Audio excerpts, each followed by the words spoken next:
What's going on, good people of the internet? It is time once again for Comics Unmasked, the podcast where a bunch of folks shoot the breeze and talk about comic books and such. We are live once again for episode 40. We at the big 40 in this mug. It is crazy. Well, 2 more issues and our show will be running longer than most runs of Miles Morales.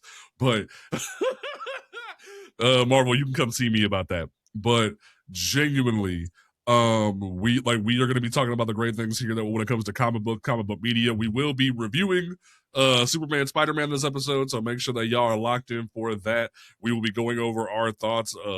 Spoiler alert, Mark Waid is just so good. One of the few unproblematic white men that I can say that just goes hard in the paint for shit, and I love him for that.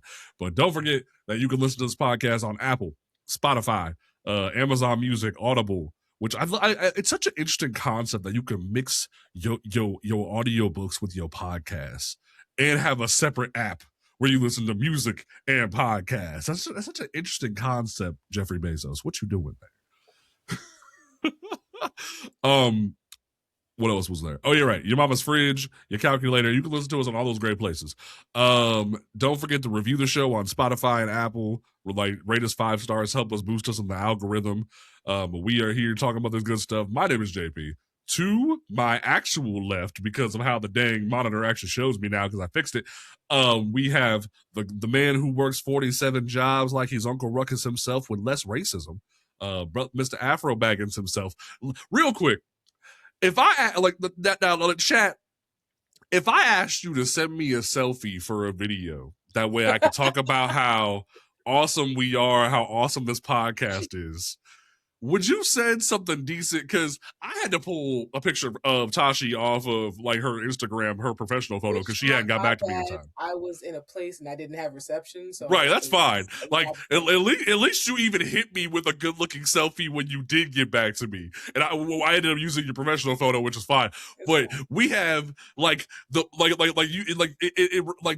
craziest photo was sent to me, and I kid you not, you know all these AI memes people have been doing about Black Snape when it comes to the Harry Potter things. Like B-Rax was out here looking like he was the background of a Black Snape AI video, and I couldn't help myself. I was like, brother, so if you go look at my TikTok, or it should be on my YouTube and my Instagram as well. You can see how goofy Bands looks. But B, how you doing out here going? Honestly, I am repping the Black Snape as hard as I can right now. I saw that trailer drop, and as a Harry Potter fan, I was like, yes, get everybody mad about this. I see everybody raging, and I'm just here for the magic of Harry Potter. But working way too much. JK, though. Fuck JK. Yeah, F her. I'm just there for the Harry Potter world. That's all I care about at the end of the day. But I'm doing good, working too much. I don't have enough time to read. I get too many comic books. I found one about a hippopotamus that's on cocaine now, and I'm really interested in that one. Yeah. I picked that one up, and I was like, I called my shop, and I was like, yo, you guys got issue 2? You guys got issue 2? I feel like I'm on cocaine right now. I need that issue 2. Man, when shout out to Mars, that comic girl, she told me about this book. I sat there and went, are you okay? Is that real? I need you to let me know, because when you hear Florida hippopotamus cocaine massacre, your brain kind of sits there and goes, what? That doesn't feel real. For Mad Cave to green like that, shout out to you, because that's great. But I kind of sat there of all the titles, Florida hippopotamus cocaine. That sounds very Florida. Yeah. It was right up my alley. I heard that and I was like, Florida hippopotamus cocaine. All right, we're going for it. Got to jump in head first. For chat to see, when you look at this off the Mad Cave website, this is a book you can pick up at your local comic book store right now. The Florida Hippopotamus Cocaine Massacre. This is a book that you can pick up at your local shop right now. And I just kind of sat there all right, that's a thing. Okay, go off, I guess. That wasn't expected. So I was very impressed. I'm excited. I read the first issue and thought it was dope, but it was definitely not something that I expected to be on store shelves when I saw it. So this is what I mean when I tell people that you can read some really awesome stuff if you look outside of DC and Marvel, and this is a great example of that. Like just the artwork alone, you're sitting there like, It's oh, crazy. it's like My that.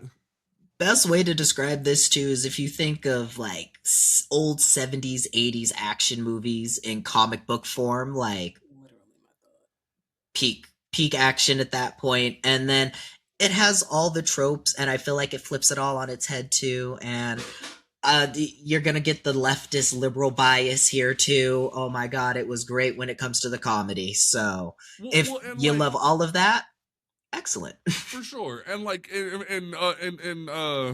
like Alka saying in chat, like he's saying that like, oh, shots fired. It's like, no, not shots fired. I'm saying that this is something that I've been like definitely saying, and DC is aware of this as well. Like Jim Lee had a whole conversation with a magazine about why do you think manga is beating like DC and Marvel or just comic books in general in sales, and it's because genuinely, like, people are burnt out on cape shit. People are burnt out on the same cape books all the time. And like that's the whole reason why Vertigo came back. I was just at Corpse Tour with Tynan, and he was talking about the fact that like writing just superheroes can be exhausting. So having the freedom to tell other stories can be such a liberating thing for people. So sometimes it can be real liberating to write about Florida's like hippopotamus cocaine massacre. And reading just superheroes can be exhausting. But if people would look outside of DC and Marvel, comics would be doing just as good. Right. Manga, better. Oh yeah, Stories 100%. are there.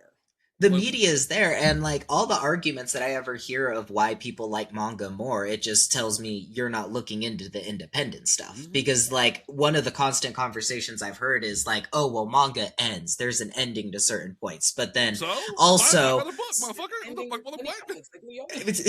but that's the thing is to where like exactly you go look at anything that's been there on the shelves, there's a beginning, there's a middle, there's an end. There's always been that like y'all need to open up your mind a little bit more and come actually read these things. Yes. like one of my like and what's so funny is people get so mad and like be like, oh, why is Captain Marvel in a full military suit? Why doesn't she look sexier? Yada yada. And I'm like, look, not every comic is for you to goon over. But you know what you could be gooning over? Vault Comics has a whole comic book series called Money Shot, where it's astronauts who go to different planets and make adult content for people. And it's so funny. It's a comedy. It's fun. They go to distant worlds and make adult content. You could be gooning right now elsewhere, but you mad about Carol being more masculine. This is what I want to see when I see someone say adult comics. Good art, fun story, not just boobs for the sake of boobs. Thank you. But there's still boobs too. But I like boobs. But I want story too. Listen, I want story with my boobs. Okay, exactly. that it helps. It really helps move the dialogue along. This looks like something I've watched before. It's like genuinely, like that's what's so weird is that like they'll get like people were just throwing a fit about the June solicitations. They were throwing a fit about Absolute Black Canary, and I'm like, brother, here you go. Go read this. Fine as hell, but you know y'all keep. Well, yeah, they just hate. They don't like. They want to say they won. Like they want to say they won muscle mommies, but then they get a muscle mommy, and they get mad about it. But it's like you have a whole book right here. You can go pick up at your local comic book shop, or you could buy the trade. Right. Like I was doing a search for Money Shot, and I was like, how many issues? They're up to like volume 4, volume 5. They have a second book called Money Shot Big Bang. Like you can go read about this shit right now and have the time of your life. But you really mad. Like, it's to the point that even Patton Oswalt knows about Money Shot. And you out here like, nah, I'm a bitch and moan about how masculine Black Canary looks. But I could go goon elsewhere. But I'm mad that femininity is being downplayed a little bit. Like, shut up. That's how I can tell y'all ain't real comic book fans. Because the real comic book fans are at my local comic book shop or your local comic book shop who know they could go pick up risque comic book covers of different books. They know they could go pick up the Gooner covers if they want to. They're not mad that Captain Marvel's in a full suit. That's what kills me. Like DMV, we are going to talk about that at a later date. I see your comment. We are going to be talking about what Jim Lee said about the Milestone Initiative at a later date. There is like as I opened the floodgates to that topic, there's a lot more we got to unpack with it. So that's gonna be a whole different. That might even be a whole episode, to be honest. But that might be like a couple interviews, couple things. It's gonna be a little bit like we as a group had to be like, hold up, we'll revisit that. Just so y'all know, we're not like ignoring it. We're just talking about it elsewhere. Just so y'all know. But let's go ahead and dive into this week's topics now that we've done the intros and what. Actually, I haven't even got through the intros. Tashi, how are you? We got caught off guard. How we doing? How you doing? I am here. I am awake. I'm here. You know what? That's all I can say. I made it through the day. And you know what? Today is one of those days where that is a good thing. Amen. For sure. Most definitely. All right. So let's go ahead and dive into this. Folks, for those who don't know, the first episode of Daredevil Born Again Season 2 dropped. And oh man, shit was good. Shit was real good. I had a watch party with Captain Diesel on his Discord server watching it, and I was fairly impressed. Felt real bad for the brothers on that boat who were getting hunted down. But Shaggy was a riot. I was cracking up. My man was just going in saying, I'm in charge now. Like, man straight up said, I'm the HNIC in this motherfucker. Like, y'all gonna know today I'm in charge. And I was like, all right. I love when someone talks to Fisk and he makes that face like he's being scolded. Mm-hmm. And you just know in his head, the only thing that's going through his head is when I was a boy. Talk to me like that. And I just know. And you see, it's just like, dang, ooh, see, you know, up now. But I'm just waiting because I feel like later on in the series and he gonna get his comeuppance and he gonna kill Shaggy. Oh, you know, he gonna find Matthew Lillard. He gonna find a nice car door for him. It's gonna be like, well, we've been here before. So I've only seen bits and pieces of all the previous episodes, so I'm kind of jumping into this one blind. And this made me so pissed that I haven't seen everything else because there was so much good stuff that I have missed, and I need to get caught up on it to see what has led up to this, because the boat in the water, oh my gosh, I loved that. Like the whole idea and the aspects of everything that's going to be going on through this series. I'm excited to see how he's going to be twisting this as terrorism upon Daredevil and everything. I am excited. And like, I didn't really jump onto Daredevil until I heard, you know, he's getting his new launch right now. And I'm like, cool. All right, let's see what's going on. And now I might be wearing Daredevil cosplay here pretty soon. We might have to slow down on that, but I'm getting super excited. And it's just like I know there's like subtle changes and subtle tone things that we can't fully do, but I appreciate that we're acting as if the Netflix shows are canon.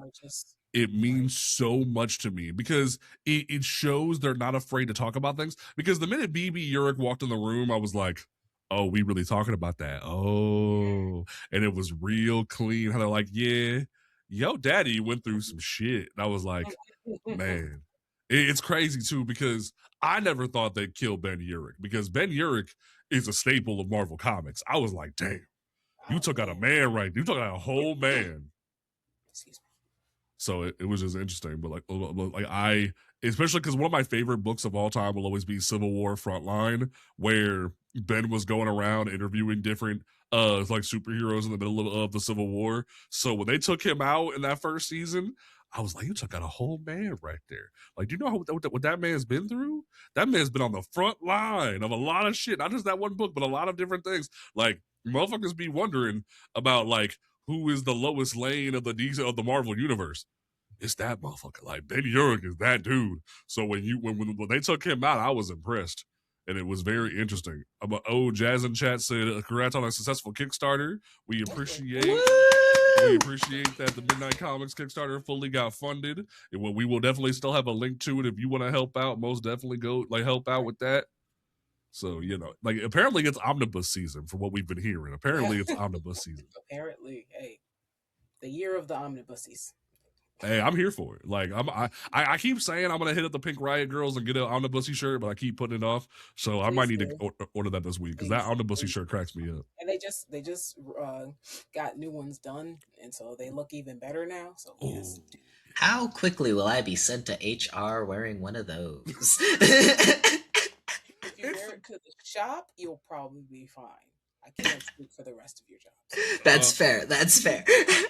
Oh, it's so like it's such a great shirt. Like, so I shout out to the Pink Riot Girls because like their show is just the greatest. Like that, like they were just hanging out with Jordan Clark last week. I was sitting and watching that, and that was a dope time. But like definitely, yo. So like initial thoughts of this episode, I'm definitely excited to see what happens with the rest of this. I don't know what more could be going down.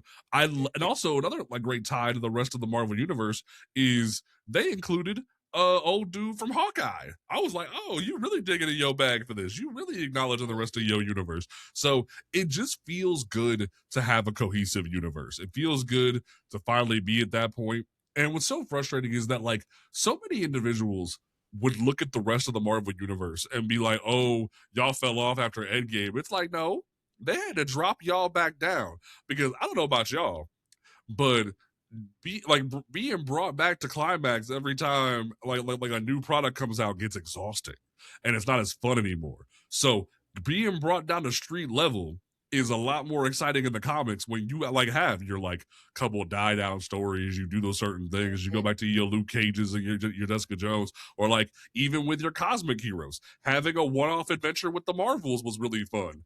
But we don't need to be fighting Thanos every 5 minutes because we didn't do that with the last saga. Why would we do that here? But y'all want to be like, no, we gotta go balls to the wall and have an end game again. It's like, no, we don't need that. So I've been enjoying this.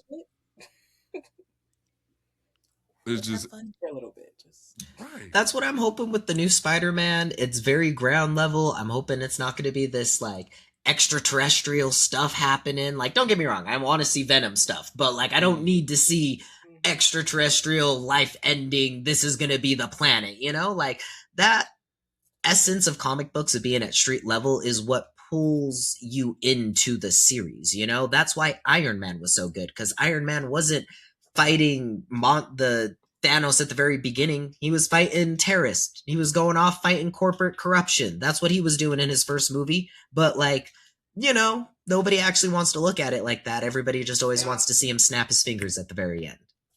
Yep. No, I still feel like Daredevil is one of the best written shows that Marvel has had continuously every season, and seeing him come back and actually be Swordsman last season and everything that happened was so nice and so fun, because the way that he is portrayed in now the MCU is really fun for me.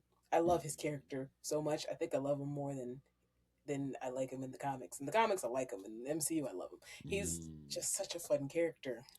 But that bitch. I can't stand her ass. Right. like I get that I get, you know, that she's like falling apart at the seams.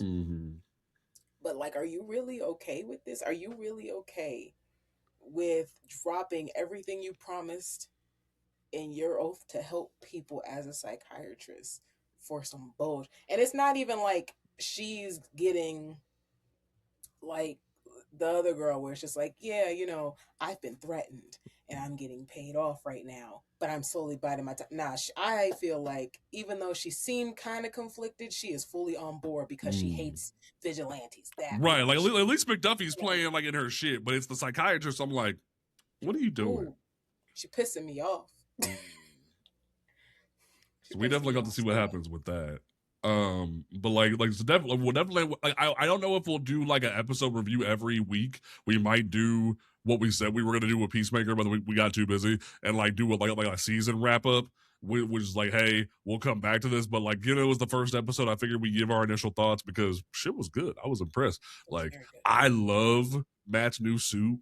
That like not giving me my borderline Shadowland sexiness or just like all new, all different Marvel, which I'm that dude that is like, yo, all new, all different Marvel Daredevil is slept on. Jeff Lemire was in his bag with that. I still wish they'd acknowledge his one partner from that run. Like he randomly had like a sidekick protege type dude who was deaf, but wanted to be a superhero, which I thought was so cool. And he would just read Matt's lips. I was like, that's such a cool concept to flip it on his head. But like he was only there for like 5 minutes, but it was still like you gave me Muse from Jeff Lemire's run. You can't give me like, I think it was Blindside or something like that. I forget his name, but like honestly, I would love for more people to read that run because it was short, but it was still solid to where it slept on to this day. And it was right after Shadowland, so it was Matt getting back in his bag, and no one really like has ever read that run, and it frustrates me. So more people need to hop on the Jeff Lemire Daredevil run.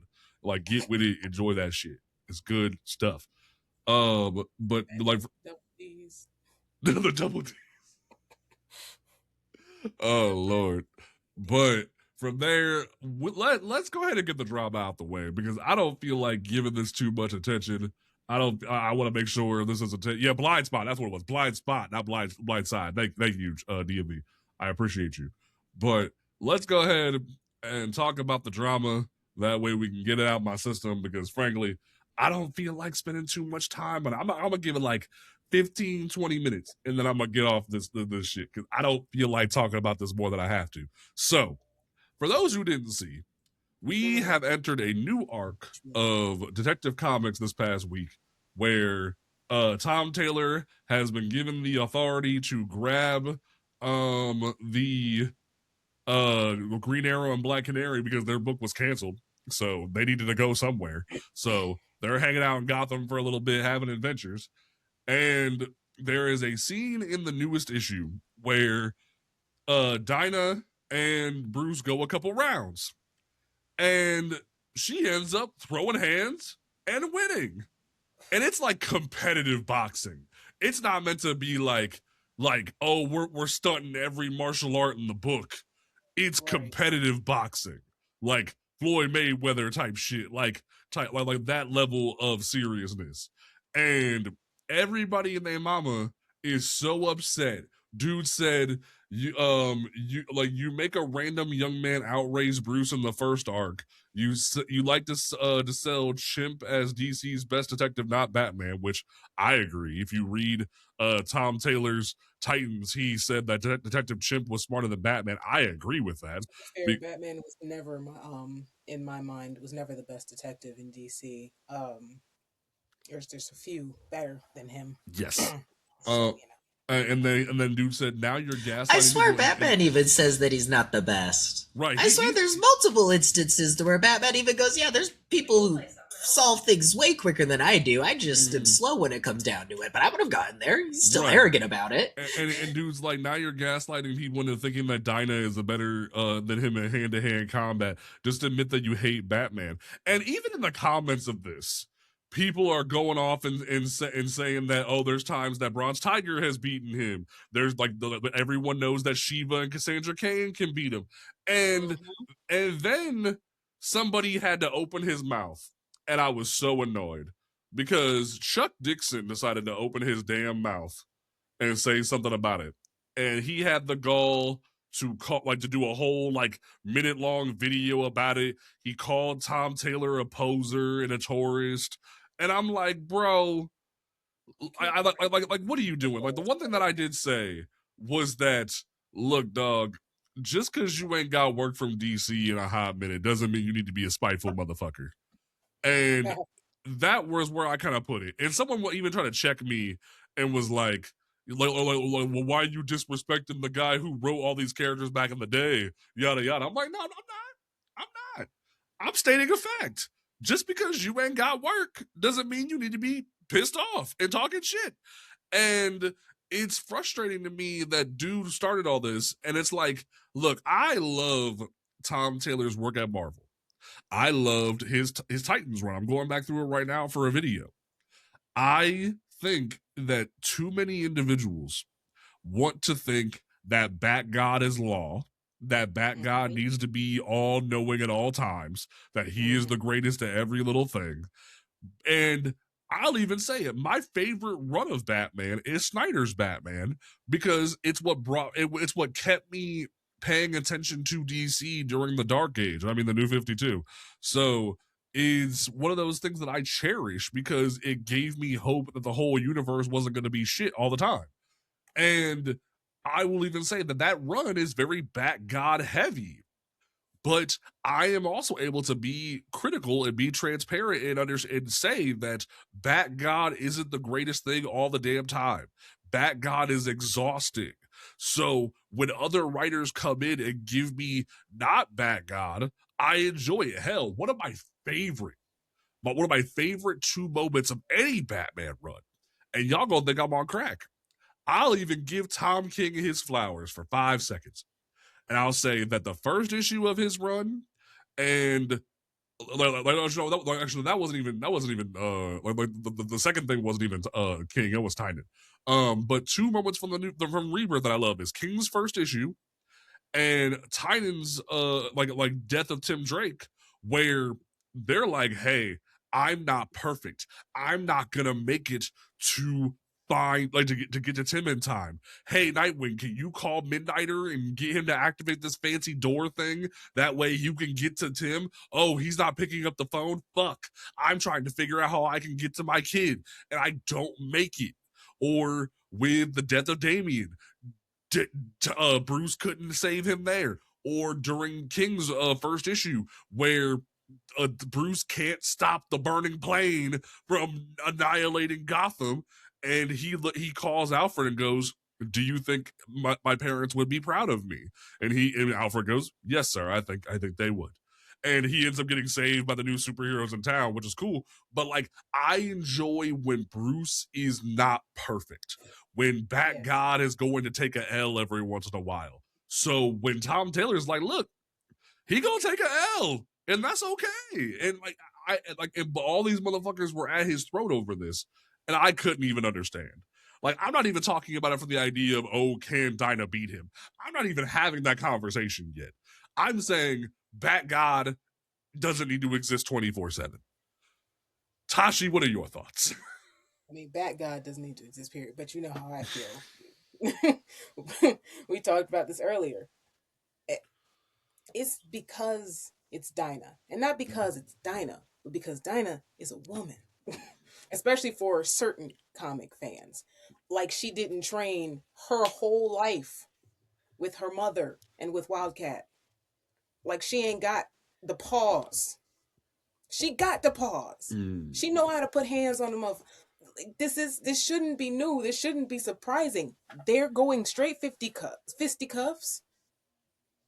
He ain't got no utility belt. They are in the ring.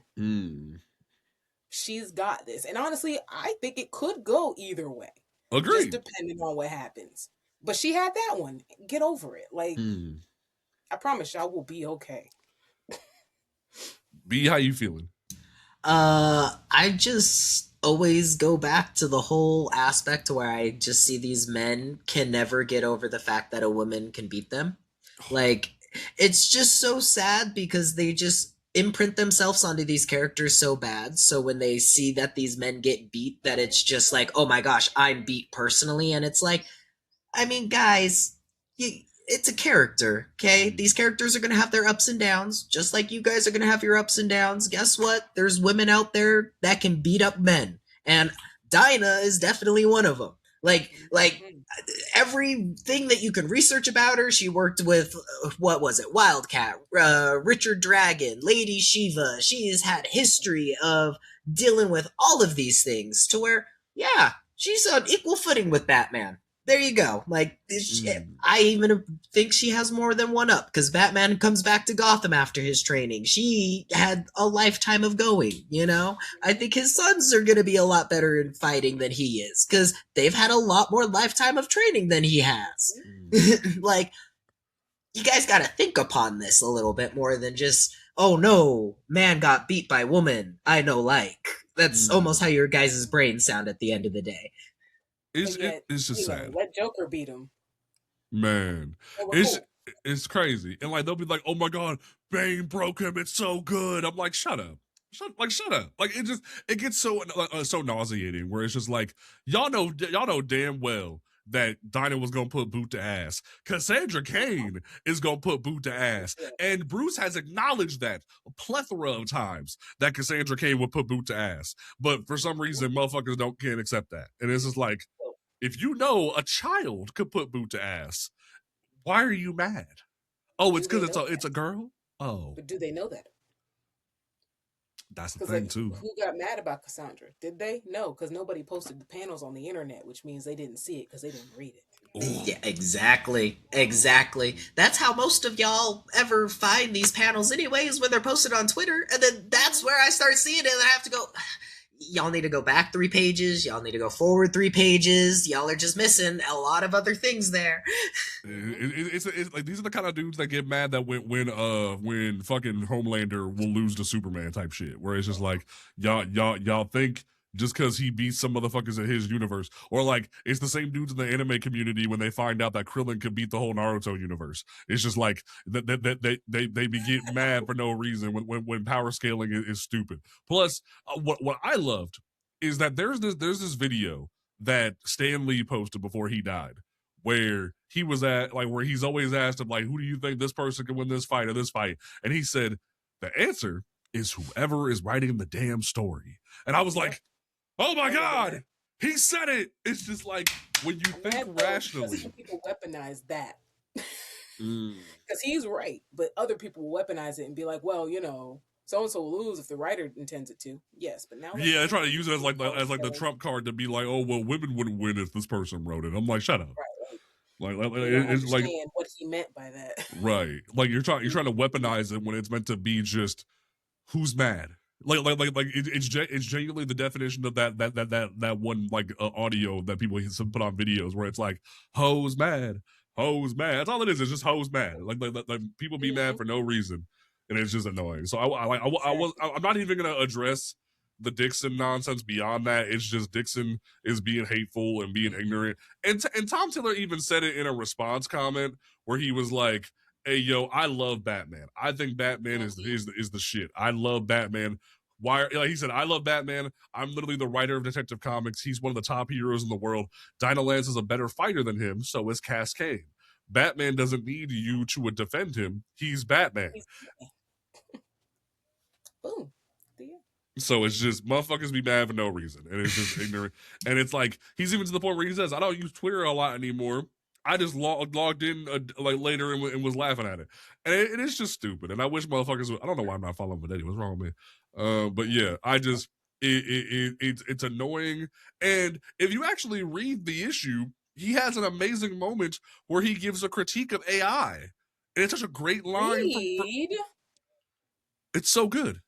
You want people to read? You want them to go pick up the comic and open it and read? I don't have time for that. I need to be able to go onto YouTube and somebody tell me everything that's going on in the comic. Ooh, shots fired. Oh. The thing is, you could do that and people will give you the whole story, but they're not even doing that.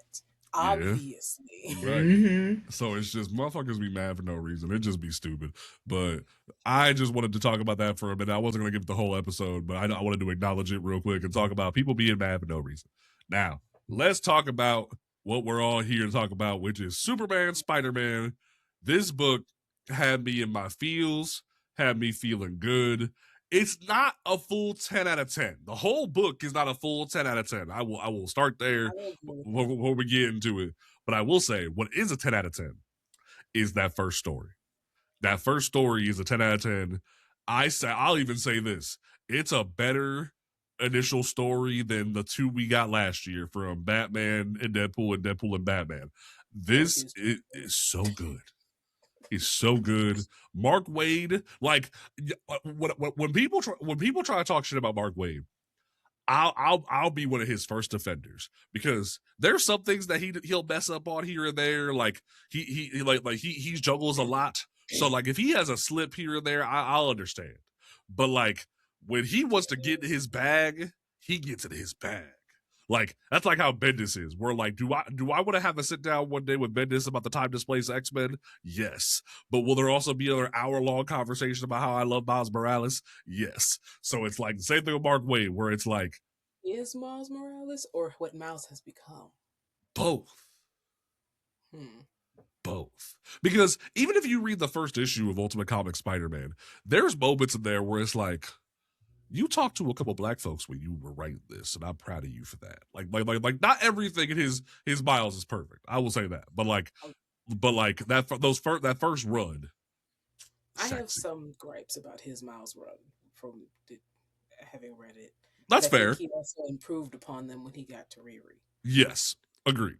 But like when it comes to Mark Wade, when he wants to get in his bag, he gets in his bag, and this is getting in his bag. This issue is so good, and then you have the goat himself, Jorge Jimenez, coming in and just going, "We about to really get in the bag today," and it just panels sexy, just everything about this book.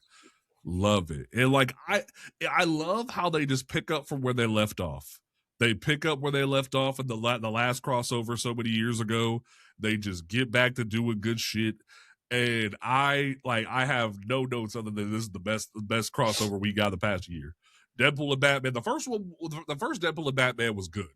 I enjoyed it. I thought Zeb Wells and Greg Capullo did very good. The second one with Dan Mora and Grant Morrison, it felt like Grant Morrison was just kind of like stroking their own ego a little too much. I was like, Grant, calm down, calm down, calm down. It's like we appreciate that you made Bat Guy, we appreciate that you made Damien, but like you're going a little too hard. I need you to calm down. But this is just Mark Wade and Jorge pouring their souls into these two characters, and ooh, is it good? And I just that's where I believe that. B, how'd you feel reading this? Because ooh. I was loving it. I was loving the first story. Absolutely great. I got all of the feels of Spider-Man and Superman and everything that you're supposed to get from these characters, and it was just perfect. And one of my favorite shots was Spider-Man lifting the building off of his shoulders and everything like that. And it gave me that iconic feeling of just being like, this is a Spider-Man comic, which is crazy to me because this was DC writing this. And I felt like they were giving so much love to Spider-Man of just being like, this is a joint unity thing. We've got both of our red and blue here and we just want to represent, you know? Mm-hmm. And then I got to the next issue with Lois Lane and Mary Jane, and I was disappointed because I wanted more. That's how I'm going to phrase that. I felt like it was very much of, here's the two characters, how they're alike and their similarities, and then that's all I got from that. And as somebody who knows these characters already, please give me more. I'd like do not just make these two girls the side characters for these people. They have so many. We ain't there yet. Stick on the main book. I know. I'm sorry. It's just. I'm angry about that. I wanted more. But that first book, I loved it. I loved it. I can't complain about that first read. Tashi, how'd you feel about it? Oh, I was happy. So, as most of you know, I grew up a Marvel girly. Spider-Man is my brother's favorite superhero of all time. And so I definitely grew up with a lot of Spider-Man. And I love when Spider-Man gets his glaze. Because people, like, it's funny having Spider-Man and Superman back together because they're both characters who hold back a lot of their strength. And people often forget that about Spider-Man. So, like B-Rex said, seeing that part where he lifted the ceiling up off of him was so beautiful. And he's just like, okay, I have to do this. And I was like, yeah. Like, yes. It was amazing. Having them switch was great. The unexpectedness of them going to where they thought Peter thought he was going to be fighting Doc. Clark thought he was going to be fighting Brainiac, and it swapped. I loved how they used kryptonite in this story. I hate when people forget that kryptonite is not an instant. Oh, Superman's weak now completely. He can't use any of his powers because he saw kryptonite for 2 seconds. Right. They put it in the air, and he's still flying and using super strength and using heat vision and using. Like, yes, it takes a minute. Damn it. Progression. It takes time. So honestly, at first when he said he was going to fly up, I thought he was going to go to the sun to kind of get some of the strength back. And I was like, oh, we're going to Brainiac's ship. Got it. That makes sense too. Oh, Brainiac's not there. Oh, Doc is coated in freaking kryptonite. What the fuck? The kryptonite arms? The kryptonite arms? Oh, I want to see more of that. That is so cool. So I very much enjoyed it. I am a huge, not my favorite, but I am a huge fan of Spider-Man. I actually like Superman, unlike a lot of people apparently, and so it was just a joy to see. Most definitely. Like there's a lot of people that will be like, "Oh, but Superman is boring." It's like you ain't read a good Superman story then. Like it gets annoying when I hear that. And like I loved this specifically because and I will even say it. Like a lot of people will peg me as a Spider-Man, like a Peter Parker hater. No, I'm just tired. I'm tired of Peter. When I read a good Peter story, I'm gonna have fun. Like I was smiling ear to ear reading this because this just felt like good, wholesome fun. We having a good time. We showing how good these characters are. I'm tired of bad stories, and I feel like the universe could progress. That's why I will always say that Dan Mora and Mark Waid's World's Finest universe is so much fun because it feels like a silver age of good time shit. Like this felt like it could have just been in the World's Finest universe. It could have felt like World's Finest having a good time. We ride it out like we're not doing too nothing crazy. It felt good. So I enjoy that aspect of Peter because it feels like that's a whole other age where we don't need to touch shit no more. I like when we have those kind of stories. And I'll even say this. I loved the fact that Peter got to like give pictures of Spider-Man to Perry White, and Perry White's giving him a bigger check and like acknowledging how good that could be. Like that's cool. It sings at so many zeros, and it's just like I love that. So it's just like I would rather have that kind of fun than always be like we always have to have Peter all the time, yada yada yada. No, like we can progress things. We can have fun, and it's just that was the banger. So I would definitely say that. Then we get to the rest. I don't mind when Peter's suffering sometimes. Yes, you know, like it's just not all the time. It gets annoying after a while. Then we get from there to these backup stories. And when I first saw the solicitation for this, I knew we were gonna have some problems, but I didn't think it was gonna be like this. So the World's Finest, ironically enough, with Tom King and Jim Lee. Now, I will always say that Jim Lee has become a McDouble at McDonald's for me, where I know that I wouldn't say McDouble, a quarter pounder. I know a quarter pounder with cheese is gonna be the same way every time. It's gonna be real good. It's gonna be satisfied. It's gonna be a good ride, and I'm gonna go back to work.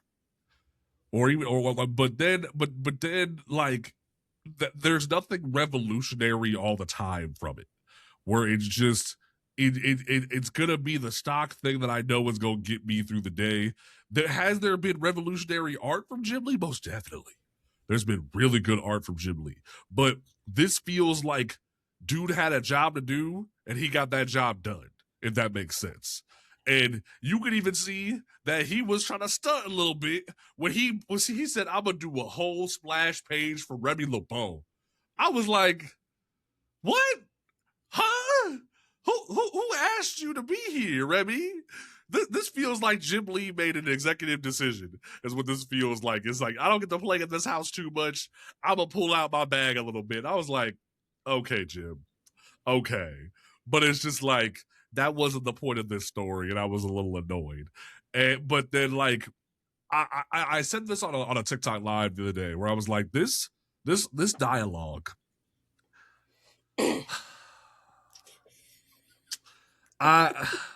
What's so funny is I had multiple people DMing me afterward who were like, you're making a good point.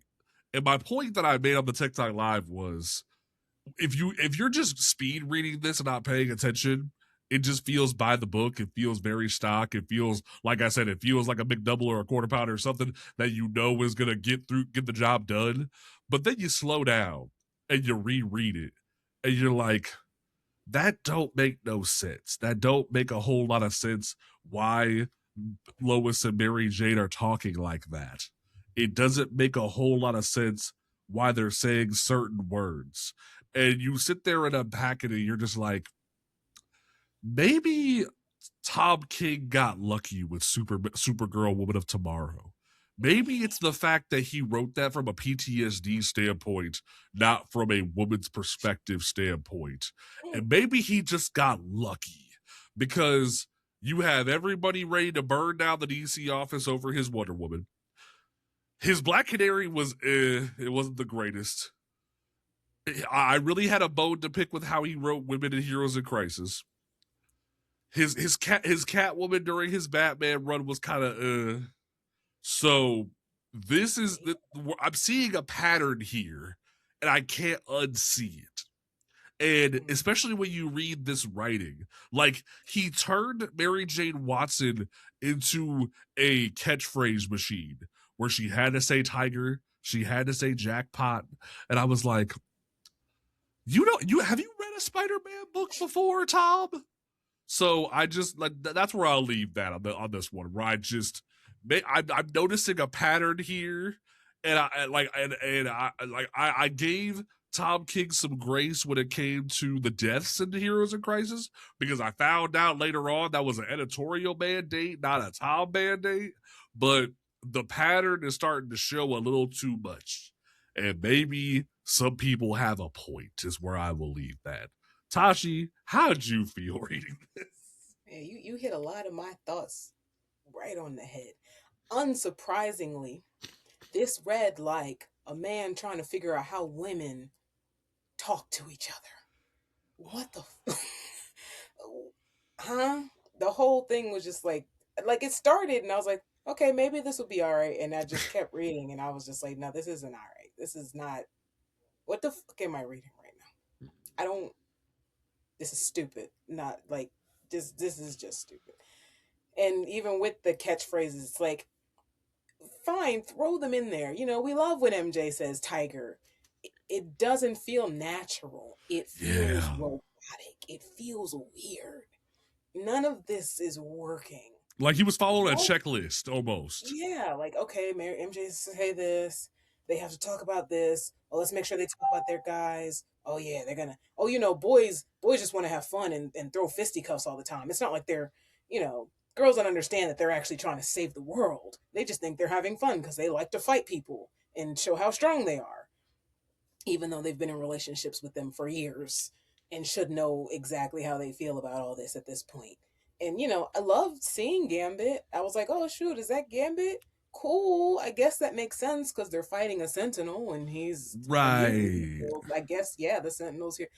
It just felt very, I have plot points I need to hit and I'm going to hit them. And that's all I care about. I'm not trying to make a good, cohesive story here. I would have loved to see MJ and blah, blah, blah, blah. I would have loved to, I don't know what happened to my brain just now. I would have loved to see them go on their own adventure. Right. Or even, I was watching Ernie's stream the other day, and he brought up a good point about MJ currently being Venom. And I'm like, oh, actually, yeah. That Venom v Superwoman. Awesome. Where you could have did that. It's Venom not like v Superwoman matters. So why not? Why not? I completely forgot she was Venom because I haven't been reading any of that. They're changing her costume to where it's not like Tom Hardy bulk Venom. It's going to be like she Venom almost, where like her hair's coming out in the next few issues. So it's like, why not do Venom v Superwoman? You like these books take 6 months to make. Why not think about that a little bit? Like, oh my God. Like, just like, see, so much you could have done and you didn't. That's the thing that kills me with this issue, is that there was like, it felt like they were trying to get new readers onto this when it's like, new people aren't going to come in and know about this. Like, your people who are in this comic book world are going to know about this. So give us a story that we're actually going to enjoy more than just the aspect of like, I got to make sure that Superman saves the day. I got to make sure that Spider-Man's there. I've got to make sure that Mary Jane and all of them are saved. Just the normal go-throughs of the old style superhero movies, which, like, don't get me wrong. I can enjoy that if I shut off my brain, but like, that's what I had to do. I was literally reading like the comic next to my girlfriend and I like leaned over to her and I was like, this doesn't feel right to me. Like, as a guy, if I can say this doesn't feel right to me, there tells you a sign there that this probably isn't right now, you know? Right. Like Like you you have that said, they moment, tried to fit him in that girlfriend wife trope. Right. yes. It was lame. It was boring. It was not well written. And like, don't get me wrong, you can do that. It doesn't have to be every page. Like, you could have had like referencing the good old days when like Lois and Mary Jane first met them. You can acknowledge, like, it could have been, the whole issue could have just been like kind of like how like we'll get to the Gale issue with like Punisher and Power Girl. Well, like, it could have I been a wish self. Gail had written this issue. Right, like that is. We'll get to that, but it's like this whole issue, like this whole like story, could have been them chilling in a coffee shop, reminiscing about doing cool shit, being Yes. Superwoman and being Venom, or like when Mary Jane was Jackpot and stuff like that. Like, you could reference things that have happened. You could talk about the whole history, and like you could even have it be like a whole acknowledgement and like stroking the egos of Superman and Spider-Man from their perspective and having the woman's lens of it. It does not need to be just, oh, there go our boys. Yeah, it's like you could have it be like a better perspective on things. So it's just like, like somebody even said, like dude even said in the chat, Jazz said, shots fired at Tom King. Yeah, no, shots fired. It's gonna be like, I don't want to like because I am all about acknowledging when writers do a good thing. I love Tom King's Strange World or Strange Adventures when he wrote Adam Strange and Mr. Terrific. I will like the first couple volumes of Tom King's Batman run. It's very good. His Vision book is very good, but dude is not Guess what dude caps it from all those books. but it's like dude doesn't have a full batting average. Like, I'm not gonna just be like F him, like he's horrible, yada yada. That's not critical. That's not critical. It's, I'm noticing a pattern and we need to have a conversation about it at some point. Is that we need to acknowledge that in terms of it. So that might be something that like needs to be said, is that maybe we need to not let Tom write as many women if this is what we go get, is what I'm trying to say. Honestly. Maybe talk to some women in real life so that you can write them better. I'm just saying. So it's just like that. Those are our thoughts when it comes to that story. You know, how do I say this like tastefully? It's no secret that I don't like Superboy Prime. It's no secret that I don't like Superboy Prime. But I was forced to read this because my man Christopher Priest wrote this. And is there moments that made me chuckle a little bit? Sure. But this ain't for me, dog. I'm gonna pull a Randy Jackson real quick and be like, this ain't for me. B Rex, how you feeling? Because this ain't Honestly, for me, I had so much fun with this one. I thought it was great when it came down to him sneaking into his room, and for some reason he was naked. I don't know why, but I loved that. I was sitting there and I was like, cool.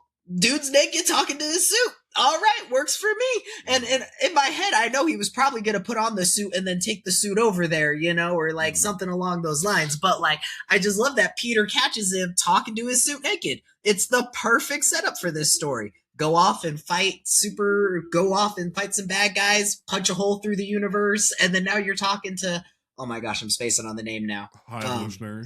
Yeah, the High Evolutionary.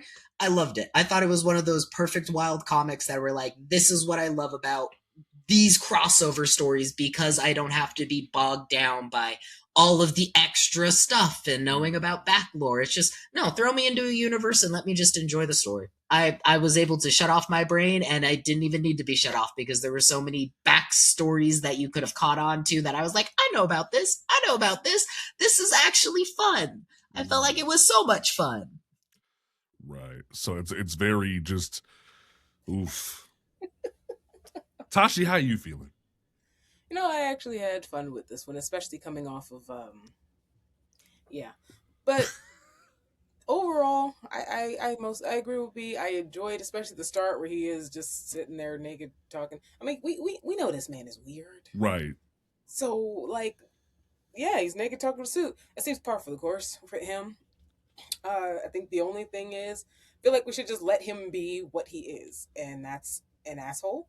and a bad guy, and just let it end with he did try to trick Peter, and now Peter has to figure out how to get out. It's not like all Right. these are main continuity or anything, so Mm. it's nothing we have to worry about. Exactly. See, and people will always ask me why I hate Superboy Prime. And I'm gonna keep it like this. B, your homework for this week, since you made it a whole mission the one week to read Judas Contract, your mission is to read Infinite Crisis this week. I want you to hop on DC Infinite, and I want you to read Infinite Crisis. Next week, we'll talk about what you thought of Infinite Crisis, because when you read Infinite Crisis number 4 for the first time, and then years later you come back to comic books and you see the advent of social media, and you see all these kids who are like, yeah, prime time, and you're just like, I missed that whole thing. Yeah, it's just like, huh. And that's why, like, I let the Joshua Williamson I can fix him mom trope slide with Damian Wayne, but I really am like Joshua Williamson has one more time to use that card with me, the I can fix him, because he's doing it right now with Prime, and he's doing it well. He's writing Prime very well. I cannot debate that. That is going to be just, he's doing a good job in the pages of Superman right now. Prime will always have a bad taste in my mouth. It's just, I can't mess with him. I will let other people enjoy him. But like, it's the same thing with Damian, where it's like, I can admit there's good Damian stories. Like, I love Super Sons. I will acknowledge that Damian can be written well, but there's something about that first time that you open Red Robin #1 for the first time, and you see Tim just get shafted the way it is, where you just go, fuck you. Like, it's just like, you did me wrong, and I don't like you. And I will never like you. So it's like, will I acknowledge when you have good writing? Sure. But I don't like you. Like, that's how it be.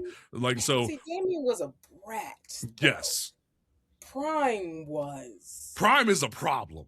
God. And like, and what's so funny is, like, when I asked people on Twitter the one day, I was like, why do y'all like Prime? Well, he's like Deadpool, and we want to see him have redemption. It's like, he had redemption in Dark Knight's Death Metal, when they let him be a hero and they let him go off and have his happy ending.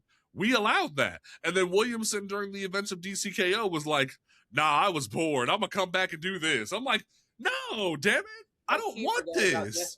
Because I'm probably one of the few people who did not enjoy that all the way through, and so I stopped. See, Death Metal isn't, like, I will say this, Death Metal is an acquired taste. Like, because there's this line in the original Dark Knight's Death Metal where randomly Martian Manhunter shows up, and there's a little blurb from editorial where editorial's like, hey, Scott, Greg, where did this come from again? And Scott and Greg just throw up the devil horns, the rock out devil horns, like there's a whole little like emoji for it, and I'm like, that's what Death Metal feels like. Is just them throwing up the devil horns and going, fuck it. And like, there are times, right? It was funny at first, but it just got too ridiculous for me. Everything with Perpetua and everything, I was just like, I'm out. I'm checking out now. Right. Like when you told me Chainsaw of Truth, I was like, all right, let's do it. And then it kept going too wild, and I was like, And also, Shaq, Damian is not the best Robin. Tim is the best Robin. Damian has his and always will be the best Robin. Yes, Damian has good stories, but I'm of the opinion that Dan Jurgens had the greatest idea for Damian in Batman Beyond Rebirth, where let him be the prodigal son. Let him go off and fuck up and be the head of the demon for a couple years, and then let him come back and be like, Dad, I fucked up. And let him be part of the Bat family, but don't let him be a bird, and let him just exist. I like that idea better. I like that better because it shows that you can have members of the Bat family, but they don't all gotta be a bird. I'm just saying. So I will say, just so you know, he hates Damian. Damian grew on me. I hate him. I can acknowledge there's good stories. Yeah, we all hate. Well, B doesn't understand Prime yet. Once B reads Infinite Crisis, he'll understand. I know Infinite Crisis. I know. B's like that like B Rax is the epitome of the no little German boy, don't go over there. And then we have to let him be like the little German boy and let him go over there and experience things. Once because what you should have seen. I hope you know you're going to be getting a message at like 3 a.m. today, or like, oh, I got to work tomorrow. Never mind. You got to wait until I actually have a day off on this thing. I'm going to be at my next job tomorrow for my half shift reading this, and then I'm going to be like furiously typing and just be like, I can't believe this. I can't believe this, because that's how it was with Tara. That's how it was with Tara. Tasha, you should have seen my DMs. I was just randomly reading one night, and I opened my phone, and I see this man so angry about Tara, and I was like, yeah, he's found out. He fucking found out. I think I got like it was like the paragraph messages too, to where it was like ding ding ding, long message, ding ding, long message. Wait till he reads Infinite Crisis. It's gonna be a good time too. It's gonna be great. Now you might have to mute the chat then. Oh no, it's gonna be fun. I'm excited. I'm gonna sit up just for you, big dog, because I love that. Who wrote this one? I gotta figure out. Because I know it's Priest, but like who wrote the next one? I gotta look at the list real quick, because let me see here. That's the whole like long page. But where's the page? Okay. So, Sean Gordon Murphy wrote it and drew it. Okay, cool. I have a soft spot for Sean Murphy. I haven't finished White Knight, like every volume of White Knight. I know some people don't like fully his White Knight, but I know Sean Murphy has a soft spot for Batman Beyond. So I knew this was going to be a good one. And this is one of those times where, yeah, Clark's just kind of there. We've been waiting for a 2099 Batman Beyond team up for a long time.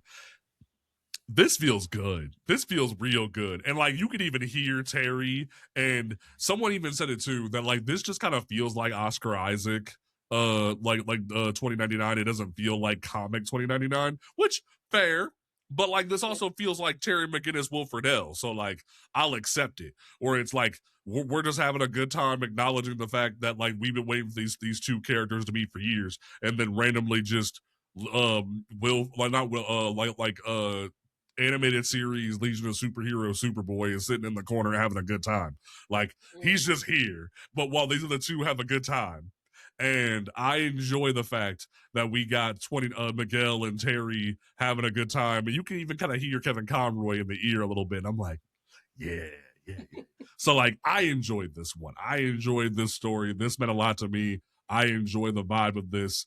And I just like, I would love a follow-up of just 2099 and Batman Beyond having a good time. I would enjoy that. How y'all feeling? I felt like this was a great setup. It felt like this was like an issue 1 to get in like an issue 2. And I was just really hoping, like, I know we're not going to get it in the next one, but I really hope that we like get just a conclusion of this story, because it was just such a fun setup. My favorite part was Superboy holding 2099, and then he hears Bruce through the microphone, and he's like, oh, Bruce, it's you, you know? And like just that entire conversation of the powers that are going on right there. It felt perfect. It felt like the lived in world. It felt like there was actual like conversation. He knew who he was trying to go to from time traveling. 2099's completely lost, but he's like, I just need to get Lex out of here. Like it felt like there was cohesiveness there, you know? And it felt like there was a reasoning that all of these guys should be here. And it felt like a fun story. Yeah. You're right.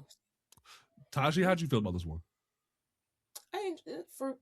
I enjoyed it, because I also have been waiting to see this for a long time, and I feel like the reason it felt like most people know Batman Beyond because of the animated series, because that's pretty much how it started.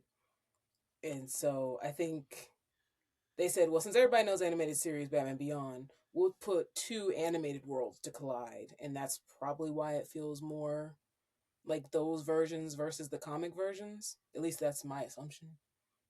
You never know.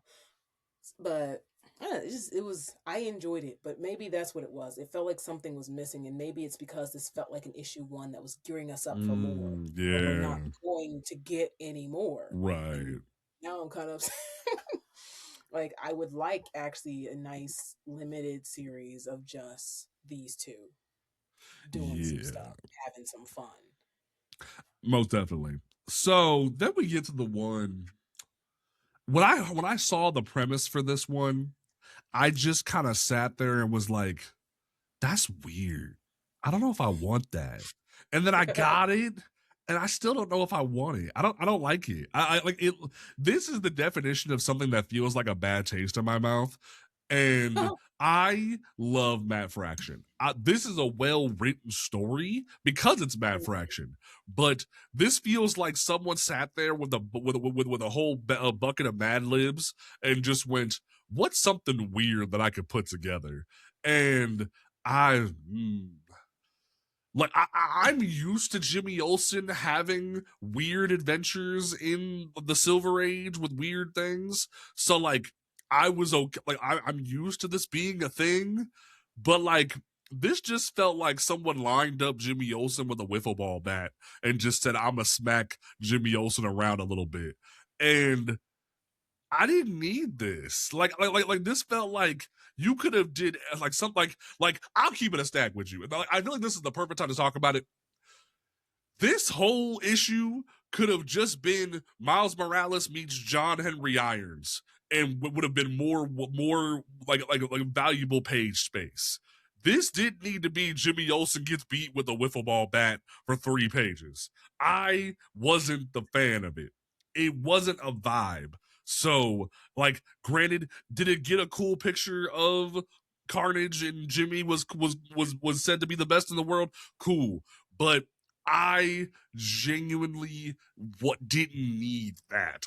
You could have given, and that's the thing that still frustrates me is why wasn't there a Miles Morales meets John Henry Irons crossover? We got it as an exclusive cover for a website that not everyone knows about, where it's Spider Punk almost said Static Shock, dear God, Static Steel and Miles Morales. We got that as an exclusive cover for a site no one's ever gonna own.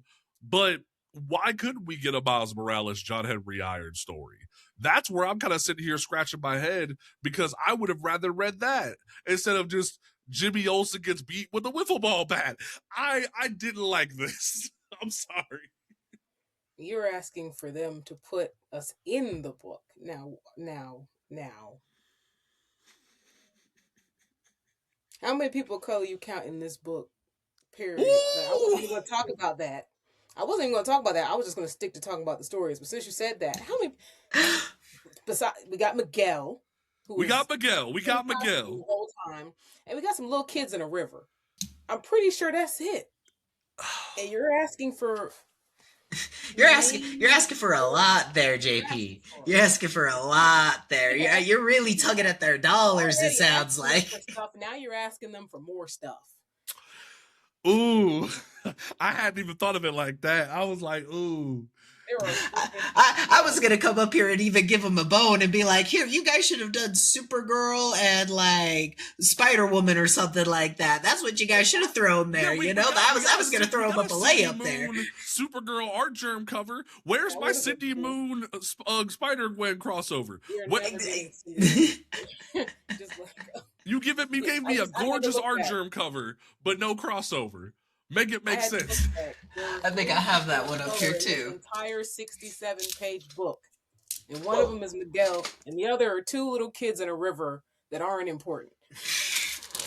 Damn, that's a nice cover. It really is. Art germ don't play. Like I'm still salty about that one day. Someone tried to say art germ uses AI. I wanted to smack the states out there. I'm like, you got some nerve. I missed that. I love art. And all like, that being said, and like there's even a Gwen, like there's a J. Scott Campbell Gwen and Kara cover, and I'm like, y'all could have had such a great time. Nope. Hell, I think I left that one in the room. Connor would have been glorious. Yep. I was lost during this story. I was trying to vibe with this story. I was trying to have a good time with this story. I even went back and reread it. Was like, okay, maybe I just need to get the charm of Jimmy. And I'm right back to where I was with the Superman movie. I don't understand the hype with this dude. I don't understand the hype on Jimmy, and I just might be a hater for Jimmy, but it's just like he's there. He's cool. It's Jimmy. He's the guy with the camera. That's the only thing I can really give him. There's a lot of people that really ride hard for Jimmy Olsen, and I don't understand it. Man, I don't. Even when they used to have the Silver Age books, like Superman's pal Jimmy Olsen, I'm like, y'all printed this? Yeah. This couldn't have been a backup story. Like, this had to be a printed thing. Like, I remember reading Jeff Johns' Teen Titans, and there was a random thing where, like, Jimmy just shows up at the tower, and he has superpowers, and wanted to be, like, I think it was, like, like super fantastic boy or something. And I was like, Jimmy, why are you here? Where are you here? Who asked for this? Why are you here? Huh? Like, why are you here? Leaf.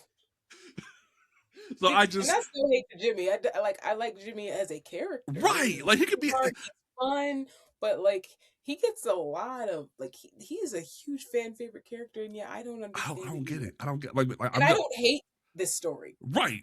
It just feels mean spirited. A different direction, though. Yeah, it just feels mean spirited, and it's just like cool, like it's well written because it's Fraction. Yeah. But it's just like it feels mean spirited. It feels like some. Dead?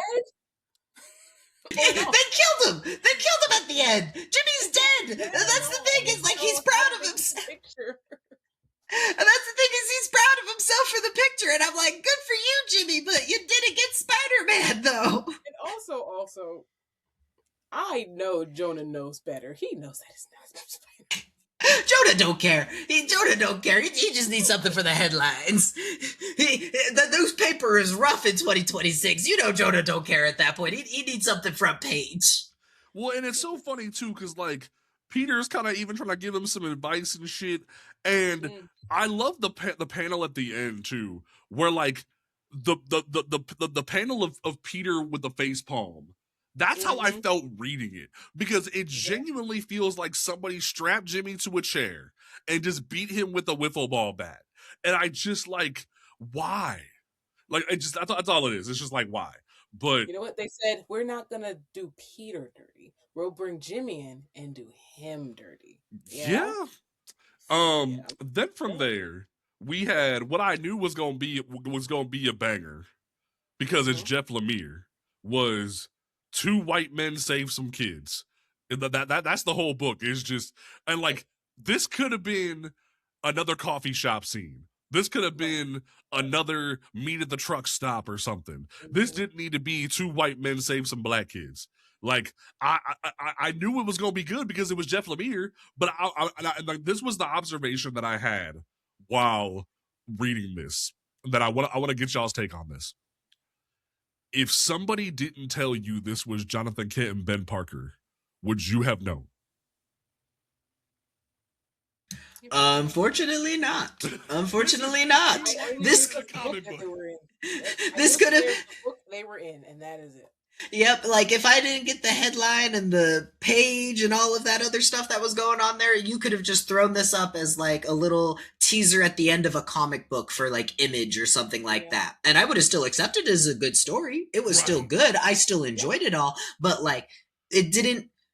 I was hoping for the coffee shop tears, them talking about raising the boys, and like that's kind of what I was expecting for it. That's kind of what I was hoping for this story when it was announced, but like I'm less sad about this one, I can at least say, because I will at least say that I got more feeling and more momentum from this one than I got from other stories. I can at least give them that. But like DC, you could have pulled at heartstrings so hard here. You would have had people saying this was a banger crossover. This was the one that you needed to have people just like the tear ducts ruined the comic book, and it's no longer a 9.8 and it just went down to a 7.0 because people were crying because this was such a good story. That's what I was expecting. Yeah. This was good shit. Just like it just like it was good. It just it feels like a shrug where it's just like, if you didn't know this was Pa Kent and Uncle Ben, you wouldn't have missed it. Like it was just like this could have been a setup for a new book of Image, like B said. That's what I'll leave that. Maybe they were trying to go for something like that. Like, but like it doesn't work when we already know also. like It had to be its own thing in a yes. story that did it the whole time, and then we see at the end, and we're like, oh, There's this company that's local here in Ohio called Two Men in a Truck Moving Company. oh, we have that too. Yeah, this feels like two men in a truck. That's all it is. Is just two white men in a truck doing a thing, and that's cool. But like, if you wouldn't have told me that was the two white men that we know, I wouldn't have known. Then we have Greg Rucka and Nicola Scott, doing Greg Rucka and Nicola Scott shit. That's what I'll say. That like it's good. I enjoyed it. It wasn't my favorite. My favorite's coming up, but this like you know Greg Rucka's gonna come in, crack his fingers, and write some good shit with some supplementary characters in the DC universe. And Nicola Scott's gonna be down for the ride, and that's what we got. Greg Rucka delivered. There's this meme like, and you want to talk about writing women well. There's this meme that's been going around where like they take the audio from the "you are African Americans" plus Mark. Like people have been taking that and putting that to like women writers, and then putting Greg Rucka in that as Mark, where it's like you are women and Mark, because Mark like not Mark, Jesus Christ, Greg Rucka has made himself be the one man you can trust to walk in the room and write a woman character well. And that's what he does here. He walks in, he writes some good Lois Lane shit, and walks out the door. And I ain't even mad. I'm loving his Batwoman right now because he created Kate. He writes a good Kate. And that's what we got here, is that he knows how to write some good women shit. And I think that's fair to say. That's what happens when you talk to women in real life. This is what I enjoy from him, though, is that like you get the, I don't even want to say like authenticity of women, but you get the authenticity of the character that he's trying to represent. He can sit there and put the gender to the side and be like, hey, this is how, you know, a journalist would act. This is how a journalist would go. And like, that's how you write good characters, is not off of their gender. It's off of what that character would or would not do. And that's what Greg Ruckus did. He came in and he laid it all out real good too. I loved it. I felt like this was another love story to the like Bugle and everything else and the superheroes and everything. Like it felt like authentic in that manner. And that's what he does. He comes in and he's going to be like, I'm going to give you the most authentic thing I could give you for the story premise that you're giving me. Here you go. And bam. We got a cool Lois Lane. We got, oh my gosh, Spider-Man. I'm forgetting his name. Jameson. J. Jonah Jameson, yeah. There we go. Yep. And like, I even acknowledged Jack Ryder. I was like, oh shit, good for you. Mm-hmm. And it felt good. It felt like this is another one of those stories to where like it's eating your cookies and you're just loving it. That's just really how it felt for me. I'm gonna slightly disagree with you. Ooh, okay, go for it. Sometimes the gender does matter, but in this context, Lois's gender doesn't matter because she's a reporter, she's on a show, and she's tearing JJ to shreds, and I love every bit of it. Because you will never have me mad over someone tearing JJ apart. That man tried to make his point, he ain't make his point good. And that's everything I loved about this. I would read a 50-page comic, just Lois ripping JJ to shreds and screwing up his whole life and making him question everything he's ever believed. Yes. I would read that. You know, it's funny too, because like I every once in a while when I'm having a bad day, I'll pull up Spider-Man 2 or Spider-Man Miles Morales and just swing through New York as Miles for a little bit when I can hear the like. There's this cool thing they do where they'll have the orchestral Spider-Man music, but they let a brother come in for 5 minutes and play on the drum pad and add a little bit of extra, little bit of authenticity to it for when you're playing as Miles, and I love it. And that's what like that's the vibe that I get with this, where it's like you get an authenticity of this with Rucka, where like you look at King ain't ever had a conversation with a woman sometimes, it feels like, but then Rucka's like, I'm a fuck shit up. And the reason why I brought the Spider-Man thing was I loved listening to Jay Jonah's podcast while you're in the universe, and then you'll hear the data cast be a different version of that, like contrarian to JJ. And do you know what I would love is just battling podcast. Lois Lane having a podcast versus JJ. Give it to me. Yeah, I don't know why that's on an arc in a Superman comic of like Lois getting a news podcast. I would kill for that. Why isn't that a thing? Give it to me, damn it! Like I would love to see those two just go back. I would get 20 issues of that. I would get 20 issues and make sure that's funded. Like, just give me Erica Durance. Like, just hire Erica Durance to host a Lois Lane podcast, or like Amy Adams or whoever. Like, have them come in and voice the Lois Lane podcast on Spotify for a little bit. I'd love that. I would eat that up. Jesus. You know what I just got so mad about while I was looking at League of Comic Geeks just now? You know how we said there should just be the Lois Lane and Mary Jane story should have just been them as superheroes? No. There's a Golden Apple Comics exclusive variant cover by Q Yong Yom of Superwoman and Jackpot. And I'm mad as hell that we thought of that just off the dome. And that was an exclusive cover for Golden Apple Comics. I'm mad as hell that we could have got those two together doing shit. And we didn't get it. We got it as a variant cover. But we got Remy LeBeau. You know how long I've been waiting for this guy. They did like 2 things. I'm so mad. Show up, give me the deck of cards, and then I'm not even going to show you what I'm going to do with the deck of cards. Yeah, and I was like, maybe he's at least going to do something. No, absolutely not. I'm so mad. But I just saw that. I had to bring that up. Now, let's talk about the best backup of the whole damn book. Best. Thank you, Gail. Gail Simone and Belen Ortega. They put, like, you want to talk about how, like, I even said it in my review on TikTok where I was like, the you can tell some people showed up with their homework done and some people didn't show up with their homework done. Greg Rucka and Nicholas Scott had their homework done.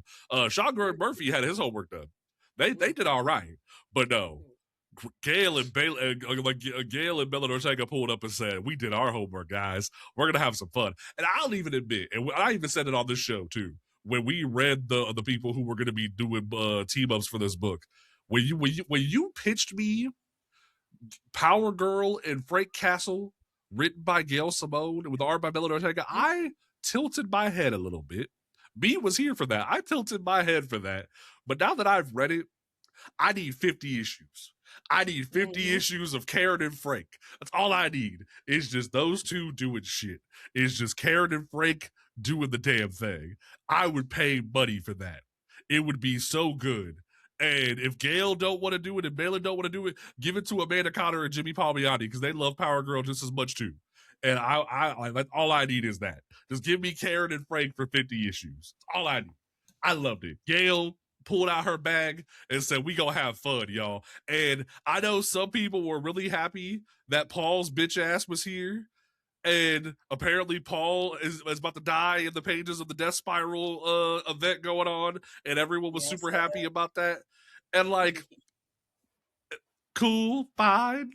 I'm just happy Karen and Frank had a good time. I was happy with that. And I'm still smiling about it because Karen and Frank had a good time. And then the idea that Karen flew off with Frank and Frank was okay with being carried, I was like, this is going to be some good shit. So I'm happy. How y'all feeling? Yeah, no. At first I was like, dating, but I was like, Gail wrote it. Just give it time. Let's see where it goes. That's all I need to know. I ask no questions. You give Gail paper, let Gail write script. Gail put script out, me take. That's all. There's no questions asked. I enjoyed this. This was fun. This was definitely my favorite. Out of all of them, honestly. Even the Mark Waid one, this one beat it? Yeah. Okay, fair enough. But I also like Power Girl. So like, you know, I don't get to see her often because whatever she's got going on right now, I don't read a lot of it. And she's writing She-Spawn. I'm so excited. Say what? She's writing She-Spawn. Oh yes, I did see that, and I said, oh, so you're going to give me that? Right? people like Gail and Stephanie are why I'm poor. Um, because I must spend my money on everything. Mm. This was so fun. It was a little cheeky, literally and figuratively. I I couldn't ask for more. I couldn't be more satisfied. B, how you feeling? Did you enjoy I Cam and had Frank?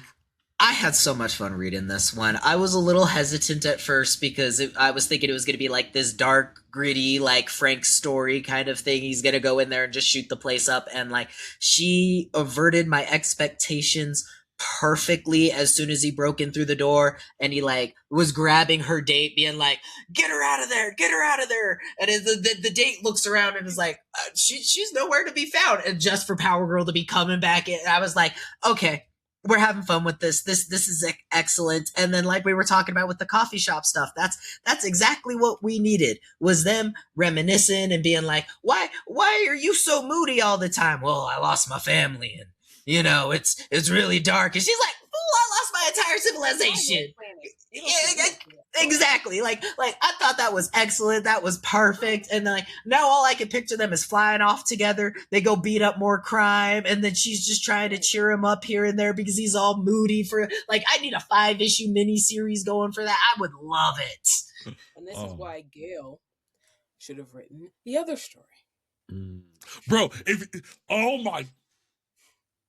probably would have gotten the Venom Supergirl, honestly, if they let Gail write it. Or if Gail would have wrote it and we wouldn't have got the Venom Superwoman or the Jackpot Superwoman, at least Gail would have given you a solid Mary Jane and Lois do dumb shit book where it would have been like them getting in danger multiple times. The like multiple little panels of them getting in danger and having little like jabs at it, not just like Remy showing up and causing trouble. Like, what?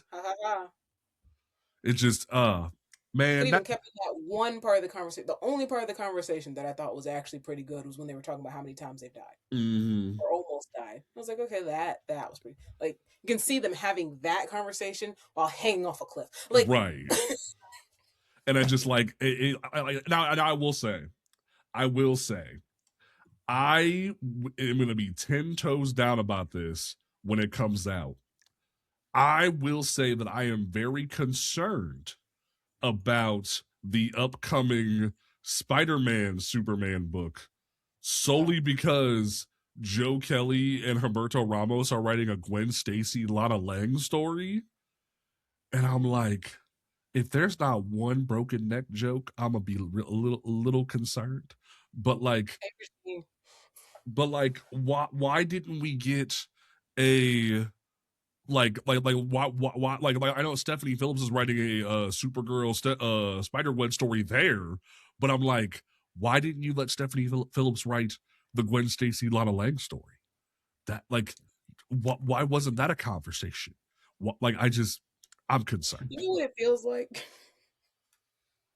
I don't know if anybody remembers this.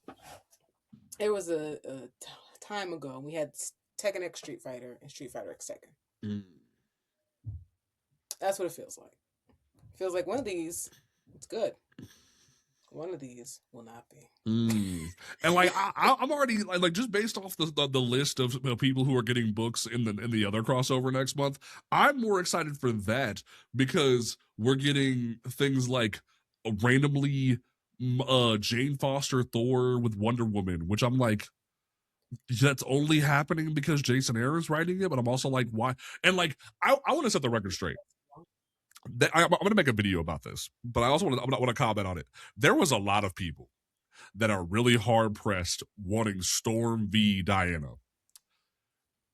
Yeah, I understand the idea behind that. They're the most popular from each from each company. Like, I think as much I would rather see Carol v Diana. Solely because that's going to be an all-out drag-out, going balls to the wall. They have matching power sets because 9 times out of 10, like Aurora's going to bring the thunder. She's going to bring the elements against you, not all-out drag-out street fight. Carol and Diana is going to be an all-out drag-out street fight, and it's going to be insane. So like, I don't like. What's concerning about that is I don't want to come off like I'm dismissing Storm. I love Storm. I love Aurora so much. I'm loving what Murray was doing right now in the Storm miniseries, not ongoing, which is annoying. I'm just saying, if I had it my way, this wouldn't be Jade and Diana. This would be Carol and Diana. People are even saying who should be the headliners of the next crossover book. It should be Diana and Carol, because Diana and Carol would go hard. Is it probably going to be Diana and Storm? Probably, because they're going to listen to the fans. But I would. I hate to say it, but it would be a Storm in Nubia. That would be the perfect like crossover right there. That would like that's the nail on. Like, as just somebody who's a baseline person diving into this still new, it's right there. It's literally right there. Wait, what'd you say? Is it written by Stephanie? Yes. Yes. Storm v Nubia, written by Stephanie. Oh my god, that's what I'm saying. Like, give like the cover of the book should just be Carol and Diana, and then give me Nubia and Aurora inside. Like, genuinely, like, especially if you really want to have that conversation, make the whole Diana Carol book be all females getting they love. If you really want to have that conversation, give me female writers, female artists, and female heroes getting their licks. That would be the best time to do that right there. I would love that to death, because I'm over here thinking, Jane, who would Jane go with actually in the DC universe? I think like Jane and Power Girl, or Jane and Jessica Cruz would go hard. Like, I'm over here thinking like there's potential to set up some really cool combos here. And then like someone even on Twitter was like, the next crossover after that should be DC Marvel Black characters. And I'm like, oh, that's where I can finally get my Black Panther Black Lightning book. Give it to me, damn it. Give it to me. I want it. So like, like, conversation 20 minutes ago. So it would just be great. Like, so definitely. If they're coming out with a new Jane book soon, and plan to announce one coming up or something, because Jane is actually quite random considering how much hate she gets. Which is so weird, but like I think it's just the fact that Jason Aaron wrote Jane, Jason Aaron wrote The World of Realms and whatnot, and when you're gonna let Jason Aaron touch this, you're gonna let him do it. It's kind of like with the Batman Deadpool book last year, they let Kevin Smith do Daredevil and Green Arrow. You gonna let him stunt with the people that he's stunted with, so I can understand the logic with that. That could be it. Yeah, so we'll definitely see what happens with that. But all in all, is it perfect? No. But is the main book better than the last two books from last year? Yes. Did last year have better crossovers? Yes. I will say that. Last year had better crossovers. But this one actually made me read it. So yes. Because I didn't care to read the other ones. But like, Gale still swung for the fences, and I love Gale for that. Gale had the best backup, and I will die on that. Yeah. Can't argue there. Amen on that. Yeah, so that was definitely where I would throw that. Now we got two more topics to talk about real quick. We found out that when someone even asked me about this on a previous show a few weeks ago. They're like, "When do you think Superman's gonna come back?" I said, "Give it 6 months," because everyone was like, "When are we gonna see Superman again? He sacrificed himself, yada yada." I'm like, "Nah, give it 6 months," and I was right, because this weekend at WonderCon, they announced that we're getting 2 new miniseries spinning out of the pages of DCKO. We are getting a DCKO like epilogue book with Superman running it up with the like the new gods and whatnot, and then we're getting a Scott Snyder and Sanford Green Superman DCKO epilogue book. And I just sat there like, God damn it. You gave me 2 of my favorite creators together. God damn. It's called DC All-In Saga: Darkseid versus the World by Scott Snyder and Sanford Green. And I just said, God damn it. Like, you gave me 2 of my favorite creators of all time and putting them in one book. And even from the preview image they posted, I'm sitting here like, this is what I mean when I say Sanford Green don't miss. I'm going to put this on screen for y'all. This is what I mean when I tell motherfuckers Sanford Green don't miss. This man is incapable of missing. And people still want to challenge me on this. When I say who's my favorite artist, Sanford Green don't miss. Scott Snyder knows exactly what he's doing. He is like, oh, we're just gonna kill Superman off. We're gonna make you guys think that it's gonna be a little bit of time, and then I'm gonna pull one of the best artists in the entire world to come work on this. So I am forcing your hand to come and pick this. You are playing dirty. You are playing dirty, sir. Because you give me this title, and I look at the title, and I'm just like, okay. And then you give me names, and I'm just like, okay, that's not fair. Right. Because now I'm reading.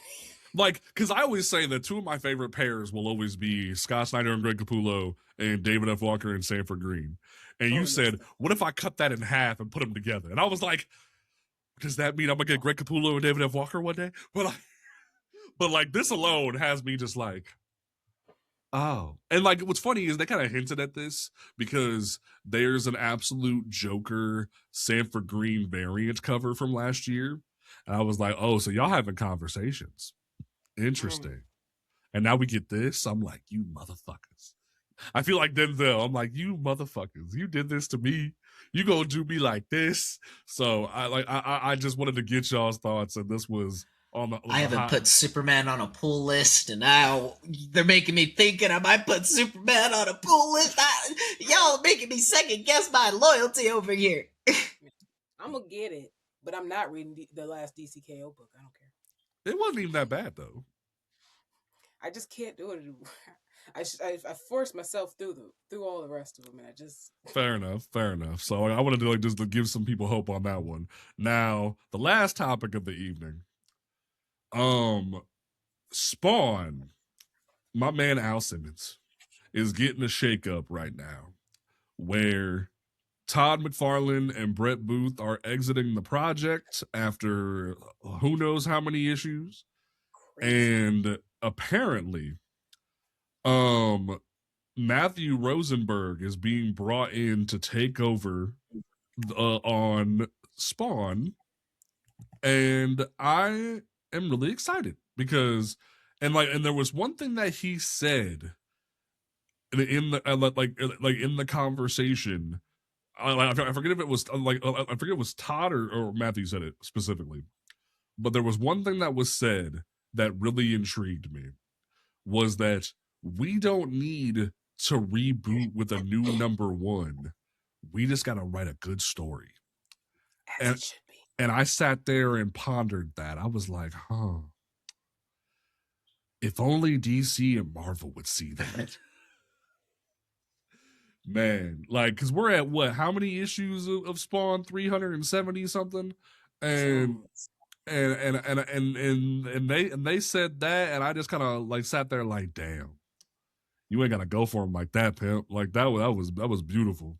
That was crazy. So I wanted to get y'all's thoughts on that. Is that the truth? Is that what DC and Marvel need to hear? Is that you ain't gotta reboot? You just gotta tell a good story?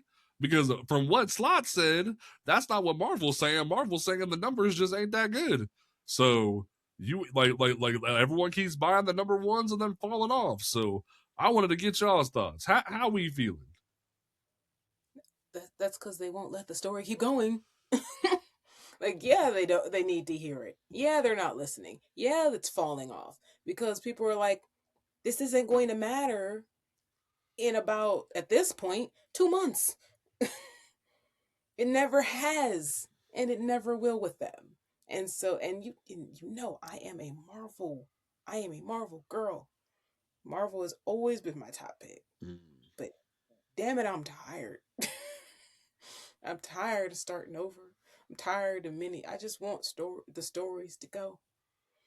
I want things to go on. I want mantles to be passed. I want people to die and not come back. I'm looking at both of y'all, by the way, Marvel and DC. I want these things to happen. And I always say the reason why it's not is at this point it's too late, because of course now the very loud vocal minority will yell and push back if they do try to do it, and so they will continue to try to appease them. 100%. And this is the thing. Like, I haven't jumped on Spawn. This hasn't been like the one character that I'm like, this is going to be the like antithesis of my personality. I want to love Spawn, you know? But like, after hearing what JP has talked about, I've like been thumbing through some Spawn stuff when I'm at work at the comic book shop. I'm now like, this is a good jumping on point because for one, you may not know anything about this character. Somebody new's coming in and they're going to write a story. Yeah, there's going to be some back stuff you're probably going to have to do some homework on, but you know, as somebody new coming in, this is a good jumping on point. You got a new writer, you've got a new set that's going to be going. It's great to start, and that's what DC always says that they want to do, but they never implement that. They never go, here's your jumping on point. Here's just your new go. We have new writers going for this. Let's push that forward. DC always goes, 5 issues. We'll see how it does. First 2, maybe. Marvel, first 2, maybe. We'll see how it goes. But they're going like full throttle. Let's give them the mic. Let's see what they do. And let's have fun with it. And that's what you're supposed to do with these comics, is have fun with them. Because if you're not having fun, then we're not going to buy them. That's the whole point. That's why you see us not buying those mini issues as much, because you're not having fun with them. You're not. It's great. It's crazy. So it's very interesting to see what these folks be doing. But I wanted to get y'all's thoughts on that because I think where it really hit home for me is that like they're even doing the legwork and saying like, hey, we're gonna do a little bit of a time jump. We're gonna give you a fresh jumping on point. It won't you don't have to worry about all the stuff from the past if you don't want to, or you could be someone like me and is buying all the compendiums and going back. But like you don't have to do that if you don't want to. And I love that they're saying like you can come in whenever you want to. You can learn about Al. You can learn about the universe as time goes on. And I will always say over and over again, not Tom King, fucking Stan Lee said it best. Any comic can be someone's first. So to say that you need to just be like, yo, I need to reboot to number 1 all the time. It's like, no, you don't. Genuinely, you don't need to reboot to number 1 just to get someone's attention. You need, like in the quote from McFarlane straight up says, you make it pop by making it a good book. And I was like, damn. That's a cold sentence, bruh. That's a cold sentence. So that was just where I wanted to like to end off for the episode, folks. Don't forget that you can listen to this podcast on Apple Podcasts, Google Podcasts, Spotify, YouTube, Your Mama's Fridge, all those great places. Rate us on Spotify and Apple, the way more people can find us. Rate us 5 stars. Help the algorithm to the person that rated us 3 out of 5 stars on Apple Podcasts. I will find you. But make sure that you help support us. Join the Discord server, folks. We're trying to have more movie nights. We did a great thing where we hosted a movie night and showed everybody the Milestone Generations documentary. Just like showed everybody that it was an amazing time. Dennis Cowan came through, like in the background. He didn't say anything, but I was aware that he was there, and I thought that was really cool. But genuinely, we're gonna be doing more documentaries, trying to educate people about the medium. I think not. I think I might say like either this weekend or next weekend I might show another documentary because we showed one a little while back. But we want to start educating folks, talking about comics more often, give people a safe space to talk about comic books because we ain't got time for bullshit. So you're gonna have a good time with us. But B-Rex, what is your closing statement for issue 30 of this show? Pre-order those comic books. That is one of the biggest things that we talk about here all the time, and we didn't bring it up too much here, but pre-order those comic books. If there's something that you're interested in, you got to make sure that they know you're interested in. And then also, go check out those Kickstarters. Because for real, I have been diving down into the realm of the Kickstarter world, and there are some good comics out there, but do your research on them, because you don't want to be backing up something that ain't going to really be coming out. So make sure you follow the people, understand their social media presence, and really just buy those independent stuff. Buy the stuff that isn't part of the big two too, because there's a lot of complaints about these stories getting stale. You got to find your stories elsewhere, and that's where they're going to be. Tashi, how you feeling? Good. I will second do that research because I have had a Kickstarter that I've backed and I've never gotten the book. I think I've had two. But I just want to say, because somebody else was talking about that once, that is not the majority. That is not as common as people I think assume. Because that's two out of, we've backed over 200 Kickstarters. So most of the stuff gets here. All right. But other than that, pick up a comic book. If you never read a comic book, pick up a comic book. Find a genre that you like. Find a cover and a title that looks interesting. And just pick it up and start somewhere. And you never know what'll happen from there. All right. All right. For me, I just want to say that there are some folks that are of the belief that we cannot walk and chew bubblegum at the same time. There is a couple different creators who found the DC So White movement and wanted to offer their take on things. One even said that we were spellbound by the white man. That was interesting.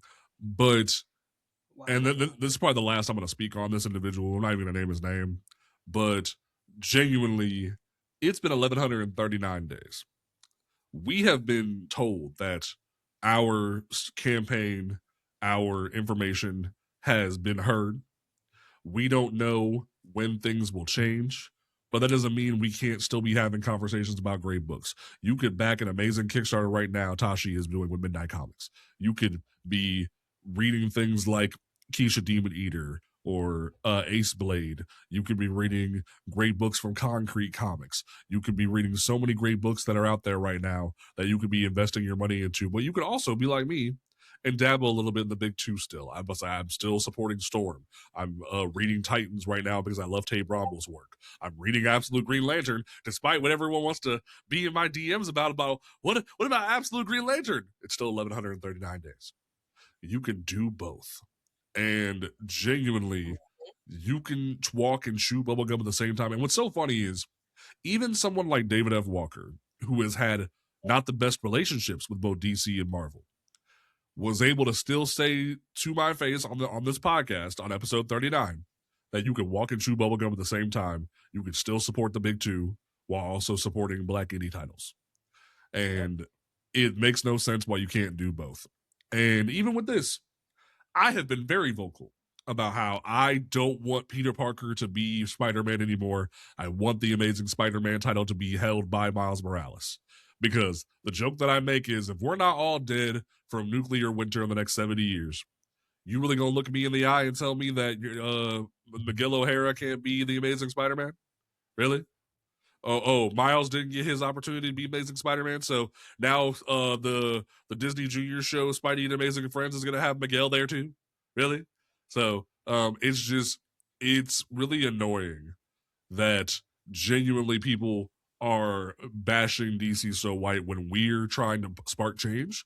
We are trying to make a difference, and we've been heard by the publishers. We've been heard, and we don't know when change will come, but when change does come, we need to back that shit up. We need to show that we care, because if we don't show up, then the data is going to reflect that we didn't show up.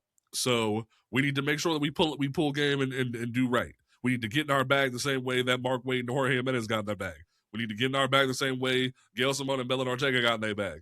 The same way that Nicholas Scott and Greg Rucker got in their bag. We need to make sure that we are supporting this shit and actually showing that we care the same way these creators are pouring their heart and soul into this work. But we will catch y'all folks next time right here at Comics Unmasked. Peace out.